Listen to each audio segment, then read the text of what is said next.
I'm John. And I'm Green. And we are John and Green. Welcome to episode number p-value of less than or equal to 0.05. Today we'll be learning about learning. Learning is important because Learning is everywhere. part of human nature. Experience shapes behavior. The result is a relatively permanent change. A change. A change to our mental set. A change to our perceptual set. Changes accumulate. Accumulation accumulates. In all seriousness, we'll be exploring the discoveries of psychologists on their mission to learn about, learning. Psychologists have long been interested in the scientific process behind learning. How are certain associations learned, and how are these associations retained? What is the exact process that explains this? Learning is a very interesting point to scientists because of its abstractness and ubiquity.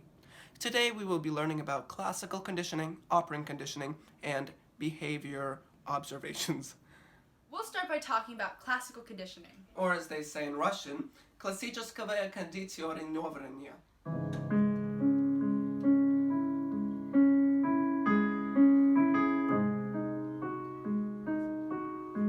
Not classical music, classical conditioning. Oh! Classical conditioning is a learning process in which two stimuli are paired to elicit a response.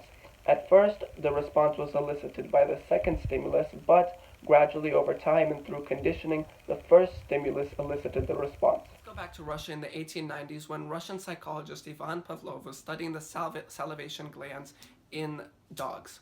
He noticed that the dogs would salivate whenever he entered the room, whether or not he was bringing them food. He labeled the dog salivating as the unconditioned response. An unconditioned response is a response to a stimulus that you don't have to learn. It's something that's hardwired, like jumping at a loud sound. He didn't have to learn to jump at the sound. He just jumped at the sound because it's in his nature. The food that he gave the dogs was the unconditioned stimulus.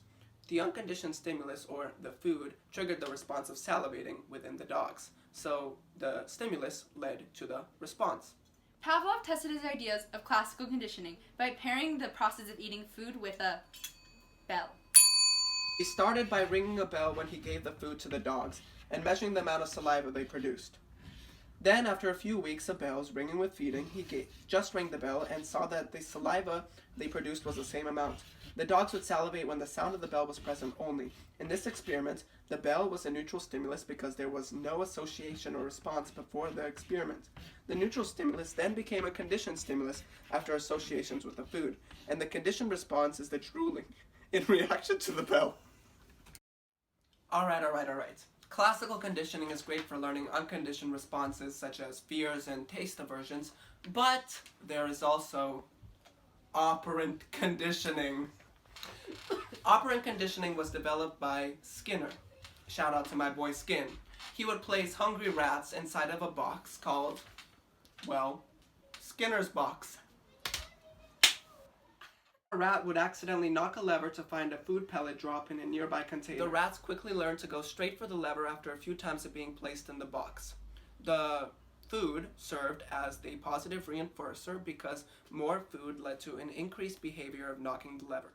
Operant conditioning is a learning process in which an individual changes its behaviors because of the consequences that follow the behavior. A positive reinforcer is a reinforcer that increases future behavior with the addition of a positive stimulus.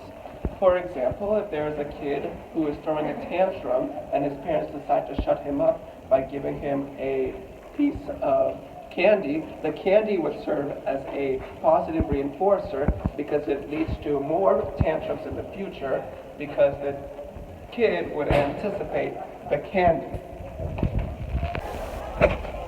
Positive punishment is the addition of negative stimulus to decrease behavior.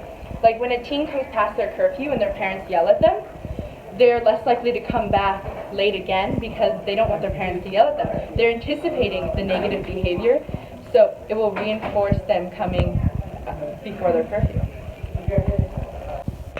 Negative reinforcement is the removal of a negative stimulus that leads to increased future behavior. For example, if a child doesn't want to eat the veggies on their plate and they throw a tantrum, then the parent might remove the veggies from their plate. This would increase the tantrums in the future, as it is a reinforcer, because the veggies ended up being taken away from their plate. Negative punishment is the removal of positive stimulus to decrease future behavior. Like when a parent takes away your phone, if you did something bad, you're less likely to do that bad behavior again because you want the positive stimulus of your phone. The last type of learning is perhaps the most abstract and incalculable. It goes by the name of observational learning. Observational learning is a form of social learning in which an individual's behavior is influenced by the observations of other people's behavior. Observational learning was developed by Alfred Bandura with his Bobo doll experiment. The experiment, Alfred Bandura made little kids watch a video of adults acting violently against a human-sized doll named Bobo. They were later placed in the room with the Bobo doll alone. They acted violently toward it, doing what they saw in the video. The Bobo doll experiment demonstrated how watching a model leads to imitation. This concept developed the new branch of learning called observational learning. So today you learned about Pavlov's dogs and classical conditioning.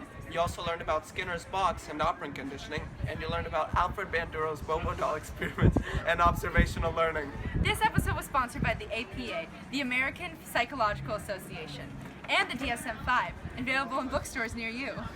Come by next week and we will be talking about Zimbardo. This episode was made possible by people like you. Thank you.